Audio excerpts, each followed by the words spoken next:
Aqui no estúdio nós temos o capitão Rodrigo Adriano Lopes, comandante da 4ª Companhia da Polícia Militar, para a gente falar do acontecimento de ontem, com um momento de extrema gravidade, vamos dizer assim, entre outras ações que sistematicamente têm ocorrido nesses últimos meses aqui em Matão. Capitão Lopes, pela sua presença aqui vindo ao programa, eu agradeço desde já. Agradeço também o convite da Erso, desejar um bom dia também, né? De certa forma, todos ficam mais cabisbaixos a cada ação desse tipo, né? Eu não sei se entre vocês, porque eu tenho dito aqui sempre na sua ausência, capitão, e agora é bom que o senhor esteja presente para ouvir, que eu acho que eu seria um profissional muito frustrado se eu fosse um policial nesse nosso país. Em primeiro lugar, porque tem uma parte da população que torce pro bandido. Se não torce, pelo menos debocha da segurança que tem, infelizmente. Segundo lugar, porque nós temos leis brasileiras que vão na contramão do interesse do cidadão de bem, e para ser assim, ela desmerece a própria segurança que o país tem. Então a gente já viu muito. O delegado elaborando lá o seu trabalho, o policial militar se expondo a riscos para algumas horas depois ver o bandido saindo pela porta da frente, municiado de um bom advogado, que por seu lado evidentemente está fazendo sua tarefa. Mas é frustrante isso para a sociedade. Eu imagino quanto isso frustra a polícia. O policial, eu tenho dito sempre aqui, como por exemplo um bombeiro, quando ele entra para apagar a chama, você acha que ele está pensando em quê? Em quem? O policial, quando entra numa ação dessas de risco, e isso pode acontecer qualquer dia, qualquer hora, no caso dele, que se expõe mais ao risco, você acha que ele está pensando em quem? Se ele está na defesa de outras pessoas que não dos seus, da sua família. Ah, mas tem policial corrupto, tem profissional corrupto em todas as profissões. De sorte que a maioria não é. E nós estamos num país cheio de generalizar e achar que todos são iguais e nivelar por baixo tudo. Todo político não presta, é bem verdade que uma boa parte não presta mesmo. Todo advogado, mirando no exemplo de quem não se conduz bem, então não presta. Nós estamos num tempo de generalizações. A imprensa não presta, porque ele não gosta de uma emissora. Nada presta. Nós estamos num tempo de generalizações e eu, como jornalista, não posso ter essa mesma visão. Nós temos que ter um entendimento de que tem muita gente séria. E que a cada acontecimento como esse sente tanto quanto e percebe, eu duvido que não, a população cabisbaixa, assustada, capitão. Então eu queria só fazer esse registro aqui de que é preciso dizer que, a despeito de tudo e de todos os acontecimentos, é preciso lembrar que sim, nós temos uma grande parte de pessoas absolutamente interessadas que expõem suas vidas todos os dias a risco. Você faria isso? Municiado aí de uma mangueira nos ombros, entraria num local ardente pelo fogo de um incêndio? Se entrasse, ia pensar em quem? Por que você faria isso? Em favor de quem? Nas ações policiais que nós já vimos de polícia civil, de polícia militar, expostos ao risco, você faria isso? Você acha que eles estão fazendo isso para quem? Não é grandioso um bom policial, o ato dele de se expor, ainda que disso ele viva, aqueles riscos todos. Então, alto lá. É preciso considerar tudo isso antes que a gente fale de outras questões, e é isso que eu vou tratar aqui com o capitão. Sobre esses assuntos todos que têm entristecido toda a nossa cidade, e aí sim, tentar apurar responsabilidades, onde é que elas estariam, e tentarem, de alguma maneira, contribuir para que esse quadro mude, porque do jeito que está, ainda que para alguém isso pareça perfeito, parece que para os bandidos não. Mas ao tratar sobre as vulnerabilidades que nós temos nesse país, é preciso tomar cuidado, porque do contrário, você pode desconsiderar aquilo que ainda temos de melhor, e temos. Ou pode ser que você faça, sem que deseje, uma apologia ao bandido, ao crime. Olha, tudo não funciona, então o bandido está à vontade, ele está usado.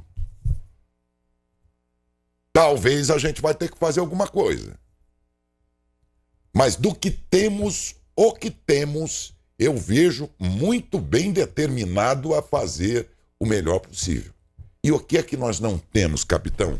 O que é que estaria faltando em Matão? O que é que torna Matão tão vulnerável à ação dos bandidos, capitão? Bom, na Nerso, sua opinião em profissional. primeiro lugar, lamentamos profundamente, né, a perda da vida ontem de um cidadão de bem que estava trabalhando e acabou perdendo a sua vida. Então, estamos profundamente magoados com a situação também. Ontem foi um dia de muito trabalho em conjunto, junto com os delegados, com os policiais civis, junto com os policiais militares. Nós tivemos policiais que saíram da nossa administração para dar apoio nas diligências ontem. Então foi um dia de muito trabalho. E com certeza esses marginais serão presos, é questão de tempo. Se bem que isso não vai trazer essa vida de volta, mas traz um conforto maior para a família e para a comunidade, saber que eles vão pagar pelos crimes que cometeram, né? O que nós vemos, Daércio, hoje, principalmente eu posso falar com certeza, grande parte dos marginais que estão atuando na cidade são reincidentes. Já foram presos um dia. Já foram presos, já foram encaminhados ao cárcere e, infelizmente, não mudaram a sua conduta, não mudaram a sua forma de pensar, não mudaram a sua forma de agir. E já saíram. Saem em pouco tempo. Então, acredito sim que a comunidade precisa começar a pensar em rever as suas leis. Para isso, nós temos os seus representantes. Mostrar aos seus representantes que ela não quer isso. Ela quer uma recuperação do indivíduo, que o indivíduo respeite o Estado, respeite a sua comunidade. Tudo bem? Então, hoje em Matão, o que nós precisamos, claro, que além de investir nas forças policiais, buscar o trabalho em conjunto com a sua comunidade. Há tempos nós viemos aqui, inclusive no seu programa, já falar do programa Vizinhança Solidária, que é uma forma da gente fortalecer a nossa comunidade. Deixar a nossa comunidade antenada no que está acontecendo. Nós já obtivemos alguns frutos. Por exemplo, na região central da cidade, hoje nós conseguimos implantar mais um núcleo do programa Vizinhança Solidária. Nós temos cerca de 130 pessoas conectadas na região central. É o suficiente? Não é, mas o primeiro passo foi dado. Agora, quantos comércios nós temos em Matão? Se a gente parar para analisar hoje em dia. Conversando com o Toninho, do Sim Comércio, hoje o Matão tem em torno de 2.500 a 3.000 estabelecimentos comerciais, com portinhas abertas, ali, o cidadão trabalhando, exercendo a sua função na mais diversa atividade. Se a gente falar num Vizinhança Solidária do Centro com 130 pessoas, qual a parcela de representação dentro desse montante? Então acho que precisamos sim começar a pensar em nossa segurança, na nossa segurança, ajudar sim as forças policiais. Não podemos ficar indiferente ao que está acontecendo na nossa rua, no nosso bairro, na nossa cidade. O que a gente pede é a colaboração. Então, gostaria também aqui já de agradecer o trabalho dos nossos policiais militares, que saem de seus lares e fizeram um juramento desde a sua formação lá de defender toda a população, se for preciso entregar sua própria vida para isso. Como você já disse aqui agora logo no começo, ele vai enfrentar qualquer situação. Quando está todo mundo correndo do lado contrário, o policial está correndo em direção ao perigo, para tentar salvar a vida de alguém que esteja nessas condições, sofrendo algum tipo de risco. Então hoje, o que a gente precisa? Mais união. O pessoal estar antenado, o que está acontecendo. Saber o que está acontecendo no seu bairro. Então esse programa é um programa que vem para ajudar e muito, porque o cidadão começa a se inteirar do que está acontecendo no seu bairro e na sua cidade. E isso aí ajuda quando ele liga o 190. Então, às vezes a gente vê a pessoa preocupada em gravar uma ação e não acionar o 190 para ajudar aquela pessoa e direcionar a sua polícia. E às vezes, numa situação de perigo, segundos são decisivos. Às vezes você pode ter uma viatura próxima de um local e se essa informação, de repente, da ação do marginal não chegar rapidamente para o policial, dificilmente a gente vai conseguir chegar a tempo e capturar o indivíduo. Então, o que a gente pede hoje para a população? Mais união. Nós temos um CONSEG ativo. Basta ver as últimas reuniões, quantas pessoas participam no CONSEG. Então, o brasileiro, por si, ele tem uma característica que às vezes ele quer terceirizar tudo. Ah, segurança, problema do Estado, eles que se virem. A gente vê que não é bem assim. E não existe fórmula mágica, né? Pelos diversos fatores que influenciam na segurança da sua cidade, do seu país. Então, hoje o caminho que eu vejo tem que ter uma integração. Para você ter uma ideia, hoje, a tecnologia de informação, ela ajuda pro bem? Ajuda, claro que ajuda. Se você tem um grupo de pessoas trocando informações, indivíduos em atitudes suspeitas, que sabe utilizar essa informação, que é só na polícia militar, que é feita uma averiguação, ajuda bastante. Agora não vamos ser leigos. Será que os marginais também utilizam essa informação para a prática do delito, para a prática do crime? Eu não tenho dúvidas. Que às vezes até na formação de quadrilha existe a distribuição, a divisão de funções. É o cidadão lá que vai ficar de olho no que está acontecendo, é o outro que está passando informação privilegiada sobre o determinado fato, é o outro que leva a arma, é o outro que vai como motorista da situação, é o outro que troca de veículo. Então hoje o crime ele está se organizando. É necessário que a nossa comunidade também se organize. Hoje eu vejo, não tem como a gente fazer policiamento, simplesmente colocar o policial na via pública e não ter um direcionamento. Apesar da gente fazer todo o mapeamento, a gente acompanha a estatística, os horários que estão acontecendo, os modus operandi, o tipo de perfil de pessoa que está agindo, o veículo que está sendo utilizado. Só que nós temos uma cidade hoje com quase 500 quilômetros de via. Se a gente alinhar todos os quarteirões de Matão, 500 quilômetros. 500 quilômetros. Se a gente pegar a frota de Matão, são quase 60 mil veículos. São 90 mil pessoas. Então nós precisamos sim dessa união com seus órgãos policiais. E o cidadão também participe, né? Coopere. Traga essas informações para que a gente possa agir, possa atuar. Nem Darcy. Então eu não vejo outra, apesar de você poder investir em tecnologias, em vídeo monitoramento, câmeras OCR, são ferramentas. Elas vão ajudar.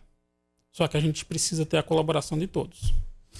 Esse monitoramento ele pode até não servir quando nós pensamos aqui que o sujeito às vezes comete um crime aqui e aqui mesmo ele fique. Como aconteceu em muitos dos roubos aí em que o cidadão escondeu a caminhonete roubada aqui mesmo, numa casa.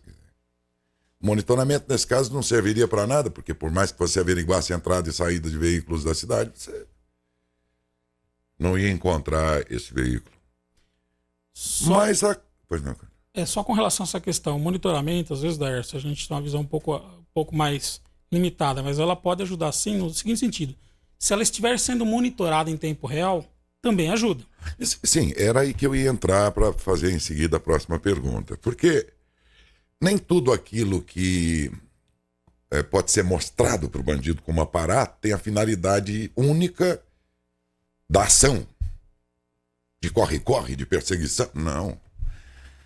Então, quando nós falamos de polícia militar, capitão, o senhor enumerou aí o que a sociedade podia fazer para ajudar. Eu também concordo que não dá para ter um policial em cada quarteirão. Mas se ela se organizar sob essa forma de tecnologias que permitem a comunhão de informação e tudo mais, é quase como se fosse isso. Você se dotar a cidade inteira desses grupos, por bairros, por instituições e tudo, você terá uma cidade inteira conversando entre si e alertando, e denunciando, e tomando cuidados e tudo. Sim, é como se você tivesse um policial em cada quarteirão. Não chegamos a isso.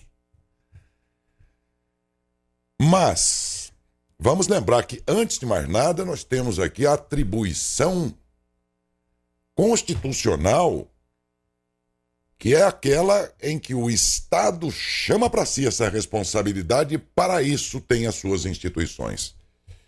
O senhor enumerou que falta para a sociedade ficar bem organizada em relação aos bandidos. E a polícia de Matão? O que é que falta para ela quando nós lembramos que a polícia militar tem a função de policiamento preventivo e a presença das viaturas circulando, a presença policial, quanto maior ela for, mais intimidatória e complicadora vai ser para o bandido. E mais tranquilizadora é para o cidadão. Né? Então, sabendo disso, eu pergunto, Nós temos o aparato hoje, eu tenho dito aqui, o que temos é bom, é competente, mas a sensação é que temos pouco, capitão. Por isso a minha pergunta. Agora eu queria que o senhor, que, digamos, fez a crítica, como a sociedade reage, o próprio comércio, conforme o senhor disse, tudo mais, que o senhor fizesse uma autocrítica da instituição naquilo em que ela esteja aqui vulnerável. Sim, Dércio, nós temos sim uma defasagem de efetivo, isso... inclusive nós temos debatido com os nossos vereadores que têm buscado alternativas para ver se a gente consegue recompletar esse efetivo que nos falta. Porém agora, como saída mais rápida, o que nós precisamos? Nos organizarmos, volto a dizer, nesse sentido. Porque a polícia trabalha muito com inteligência, com informação. Quanto mais informação chegar para a gente, melhor. Porque diante dessas informações é que eu consigo direcionar o meu policiamento. Solicitar um apoio se necessário. Para conhecimento, o nosso batalhão, cuja sede fica em Araraquara, tem nos apoiado com a sua equipe de Força Tática, com a sua equipe de ROCAM. Então, quando necessário, a gente vai direcionando esses esforços diante das informações que a gente tem. Então, nós sabemos mais ou menos, nós vamos acompanhando o horário, como disse, o horário da faixa onde ocorre a maior parte dos delitos. Nós acompanhamos o modus operandi, a forma com que esses marginais estão atuando, os veículos que estão utilizando, e toda essa informação é passada hoje, graças à tecnologia da informação, em tempo real ao nosso policial militar. Nós temos hoje um centro de atendimento e despacho que tem condições de receber a solicitação 90 e está passando a qualquer ponto da cidade para uma viatura que esteja próxima atuar. Então, o que nós precisamos hoje? Da colaboração, volto a dizer mais uma vez, da colaboração da nossa população. O policial militar ele sai para patrulhar. Agora, imagine vocês, hoje com a tecnologia da informação. Imagine se nós tivéssemos um grupo de marginais. Esses marginais teriam condições de monitorar as nossas viaturas hoje? Em tempo real? Sim. Eu posso falar com certeza que sim. Então, o que a gente precisa? Do caminho inverso, que a população nos ajude a monitorar os indivíduos em atitude suspeita, para poder acompanhar. Então, da mesma forma que eu direciono um policiamento a determinado bairro, o pessoal acompanha também essa movimentação de viatura e pode estar atuando em outras áreas. Então, o que a gente precisa? Que a população nos relate qualquer atitude estranha, qualquer atitude suspeita. Atitude, não falamos de pessoas. É aquela pessoa, aquele veículo que anda, circula pelo seu bairro, que não se enquadra, se não se encaixa no histórico, na história daquele bairro. Um exemplo prático. Todo mundo saindo para trabalhar, de repente tem lá 2, 3 indivíduos que ficam circulando, tocando campainha em residência. Pô, tá todo mundo saindo para trabalhar. O que esse cara tá fazendo 6h30 da manhã, de repente tocando campainhas de residência? Então, são situações que a gente tem que ficar alerta e ligar para o polícia militar poder atuar, poder agir. Então... Desculpe, comandante. Capitão, se uma chamada dessa, ou várias, ou duas acontecerem ao mesmo tempo, duas, para não dizer mais, né?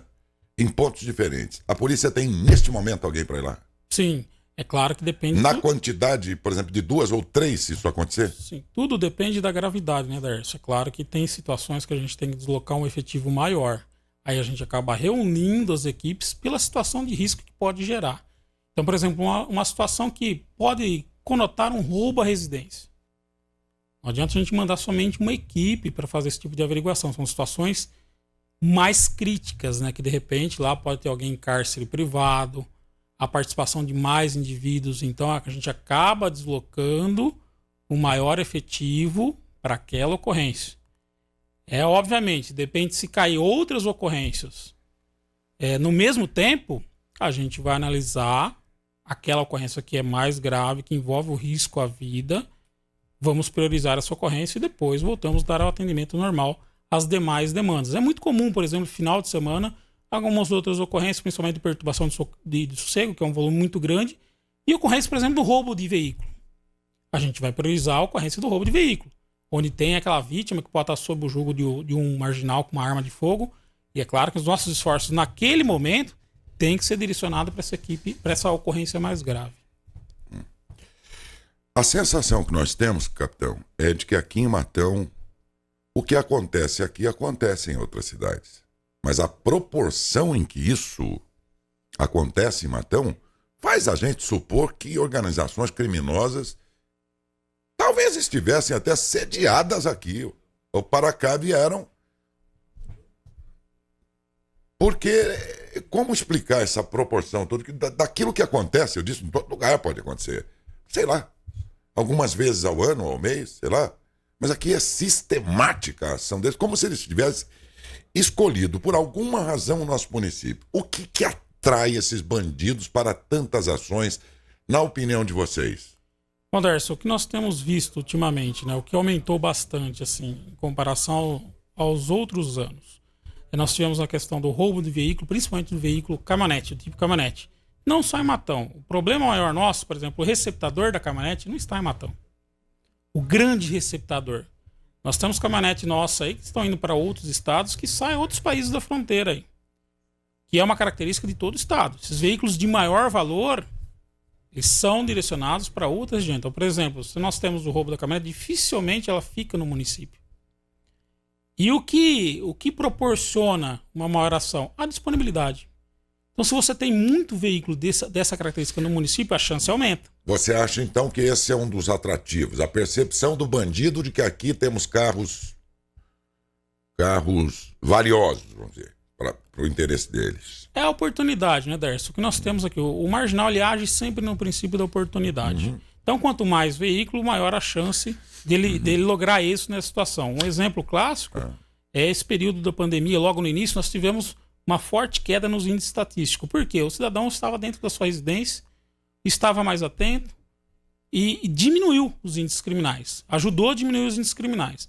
Então, a disponibilidade acaba, sim, sendo um dos fatores. É claro que a gente não pode falar que é o único fator preponderante. A localização de Matão, o senhor acha que isso é um complicador? Porque, assim como economicamente Matão está muito bem colocada, porque ela é uma bifurcação de duas importantes rodovias, duplicadas e tudo, das mais importantes do estado, nós estamos bem nessa bifurcação. Também por conta disso temos um monte de trevos, entradas e saídas e tal. O senhor acha que isso aí, de certa forma, é um facilitador para o bandido? Ele leva em conta isso, na opinião do senhor? Com certeza, porque gera uma facilidade na hora da fuga, né? Ele acaba acompanhando e monitorando, de repente, o policiamento e sabe qual seria a saída mais fácil para ele sair. Então aí entra aquela questão também do vídeo monitoramento. Se a gente tivesse um monitoramento permanente nas saídas, talvez seria uma solução chave para a gente direcionar as nossas equipes no momento da ação. De repente, pelo menos nas casas principais, se o policial militar tivesse acesso a essas informações, a caminhonete foi tomada, por exemplo, de roubo. Automaticamente a gente estaria monitorando para onde ela iria sair. O marginal ia tentar sair. É claro, nós já tivemos situações aqui em Matão que ela foi colocada dentro de uma residência, dentro de uma área de lazer. Mas isso é exceção, porque o marginal ele não quer se arriscar nesse sentido também. Gera uma dificuldade a mais para o marginal agir. Então ele prefere deixar onde um local ermo, o local próximo. Exemplo aqui, a grande maioria das caminhonetes que a gente acaba localizando, ela é deixada em meio a uma mata próxima do município ou em meia cana. Por que ele deixa lá? Para que outro marginal venha buscar. Aí ele vem lá com o aparato dele de inibidor de sinal, ou o cara que vai trocar, que vai mexer a caminhonete. Com calma, para poder agir. Então, obviamente que se a gente tiver um monitoramento, vai ajudar. São ferramentas. É claro que não é a única solução que vai resolver os problemas. Ô, capitão, são os mesmos bandidos ou da mesma organização aqueles que inicialmente furtavam comércios, que depois passaram a preferir caminhonetes e que agora deu de, numa tragédia como essa, de se interessar por malotes bancários? São os mesmos? Então, Darcy, o que a gente pode passar, geralmente, a grande maioria que é preso após, principalmente na prática de roubo, já cometeu algum delito antes. Já cometeu, seja no tráfico, seja de outros pequenos roubos, outros furtos. Como é que essa gente fica tão pouco, né? Eu falo sempre assim, todos o senhor está dizendo aí, a maioria tem passagem, por que não tem ficagem? 7, mais ou menos, foram presos nessa etapa toda. Mais ou menos do que eu me lembro, capitão.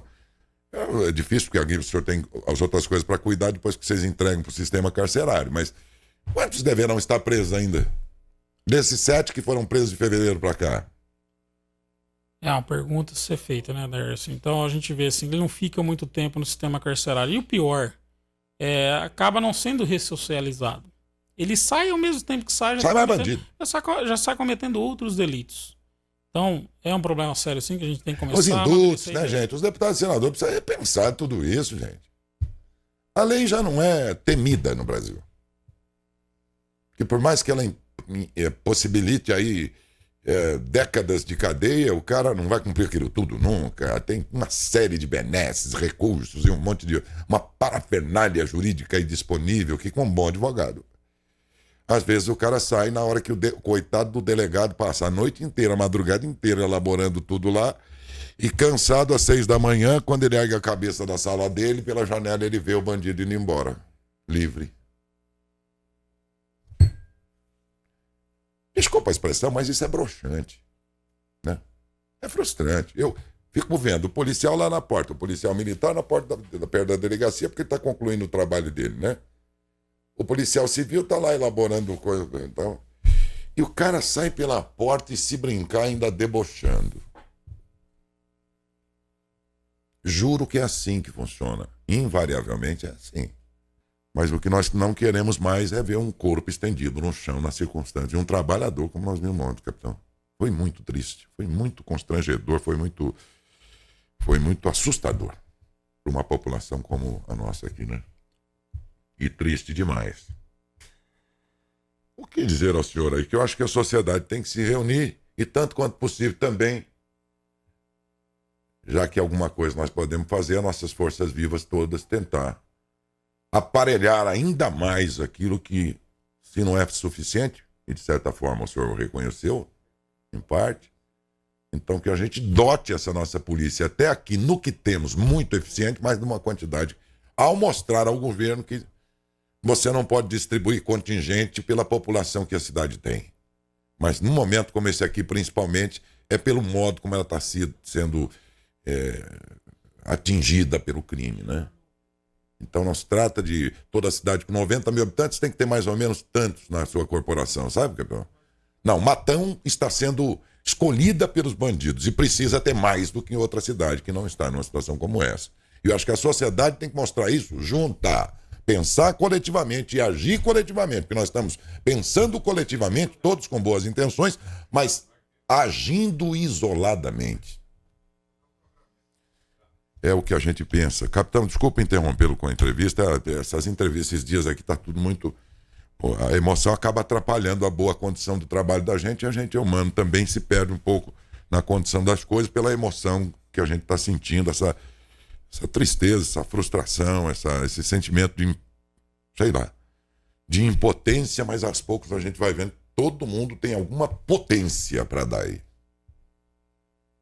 As polícias, a sociedade e os nossos comandantes aí até do Nacional. Hoje nós estamos pagando aqui por coisas que não estão sendo feitas no Congresso.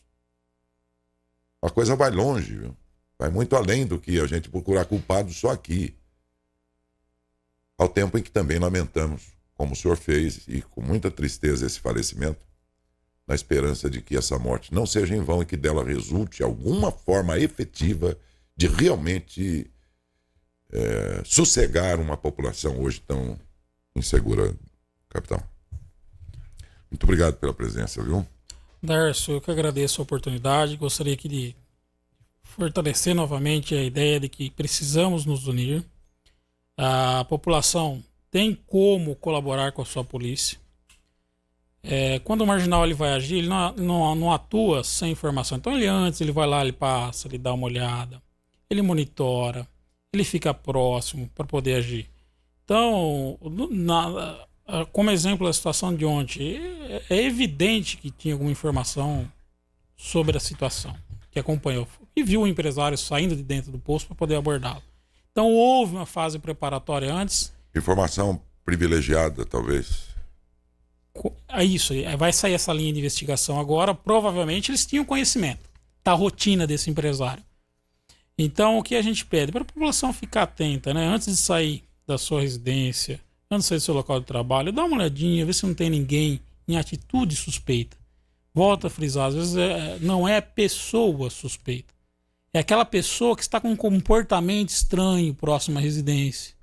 É aquele terreno, às vezes, que está com um mato alto do lado da sua residência, que ninguém corta. Você acionar lá os meios necessários para limpar aquele terreno, para que a pessoa não fique homiziada lá esperando você chegar na sua residência.